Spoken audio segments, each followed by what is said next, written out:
of VI graph of two conductors A and B are shown. Of two conductors A and B are shown. देखिए क्या दिया हुआ है, ए और B, दो ऐसे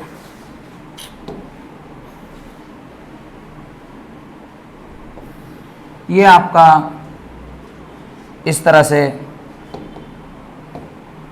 दो ए है ये और एक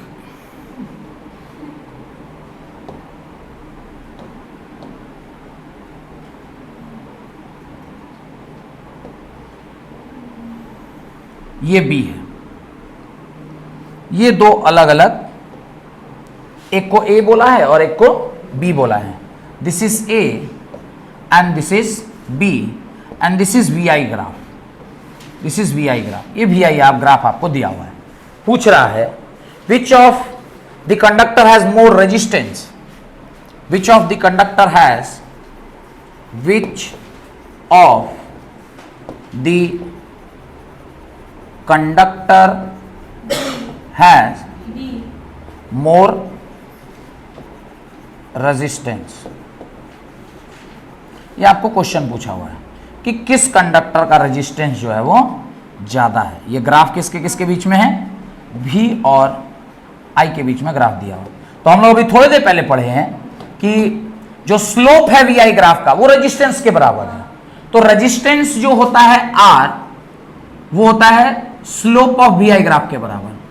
स्लोप ऑफ VI ग्राफ के बराबर। और जो स्लोप ऑफ VI ग्राफ है वो B का स्लोप क्या है, ज्यादा है, यानी RB is greater than RA।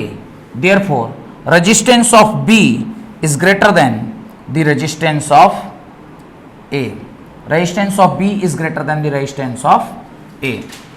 ये first part of the question था। ये क्या था, first part of the question था। अभी सेकंड पार्ट में कह रहा है कि देखिए VI ग्राफ नहीं है, अब आपको क्या दिया है, IV ग्राफ दे दिया।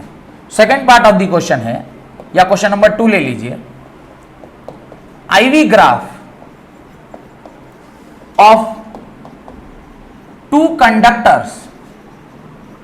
Conductors are as shown. वापस से ये आपका और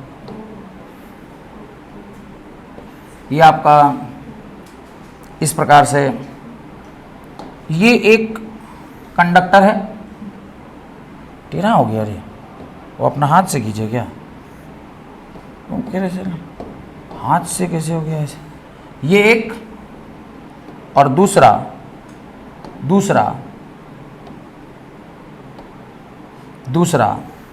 ये दो। इस बार भी वो क्या कह रहा, एक को ए मानिए और एक को बी। ये ए है और ये बी है।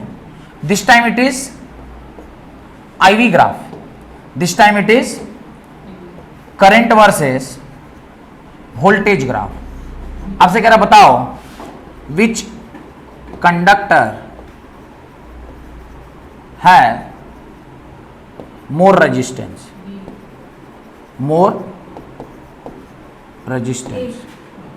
has more resistance,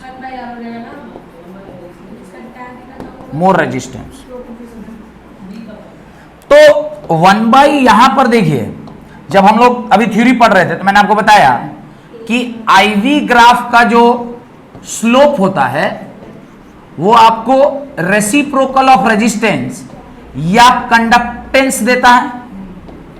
reciprocal of this या क्या देता है, कंडक्टेंस देता है। अगर वो कंडक्टेंस दे रहा तो किसकी कंडक्टिविटी ज्यादा है, ए की, और बी की कंडक्टिविटी, और अगर बी की कंडक्टिविटी कम है यानी रेजिस्टिविटी ज्यादा है यानी रेजिस्टेंस ज्यादा है, तो बी का रेजिस्टेंस क्या होगा, ज्यादा होगा। तो आप लिख सकते हैं 1/RA is greater than 1/RB। और अगर 1/RA बड़ा है तो RA/RB में क्या रिलेशन होगा? ये क्वांटिटी तभी बड़ी होगी जब ये क्वांटिटी बड़ी है। क्या सही बोला, गलती बोल रहा हूं? 1/RA इसका बड़ा है ना, ये बड़ा है, तो 1 रेजिस्टेंस अगर बड़ा है इसका मतलब कंडक्टेंस ज्यादा है। कंडक्टेंस ज्यादा यानी रेजिस्टेंस कम, और रेजिस्टेंस कंडक्टिविटी कम यानी रेजिस्टेंस ज्यादा, यानी RB is greater than RA।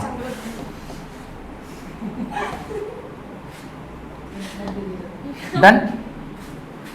तो RB का रेजिस्टेंस जो है वो RA से क्या होगा? ज्यादा होगा। ठीक है, हो गया।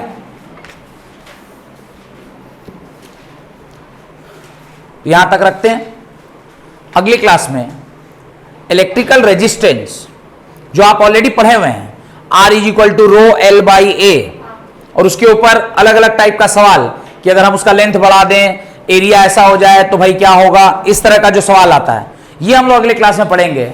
उसके पास फिर रेजिस्टिविटी क्या होता है, फिर R इक्वलेंट, सीरीज और पैरेलल। तो अभी हाल फिलहाल में ही आपने कैपेसिटर का सीरीज और पैरेलल पढ़ा था, एग्जैक्टली उसका उल्टा वो पढ़ना है। और उसके बाद फिर धीरे धीरे रेजिस्टेंस एक बार हो जाएगा तो फिर हम लोग प्रवेश कर जाएंगे न्यूमेरिकल में, और last part of the chapter में आप क्या पढ़ते हैं? किरचॉफ्स लॉ पढ़ते हैं। तो अगर आपको मेरे लेक्चर्स अच्छे लग रहे हैं तो प्लीज इसे लाइक कीजिए, सब्सक्राइब कीजिए, और मेरे चैनल को और वीडियोस को शेयर जरूर कीजिए, ताकि आपके दोस्तों का भी भला हो और आपका भी भला हो। चैनल को सब्सक्राइब करना मत भूलिए, क्योंकि अगर कोई नई वीडियो मैं अपलोड करता हूं तो इसका नोटिफिकेशन आप तक जरूर पहुंचना चाहिए। Thank you very much.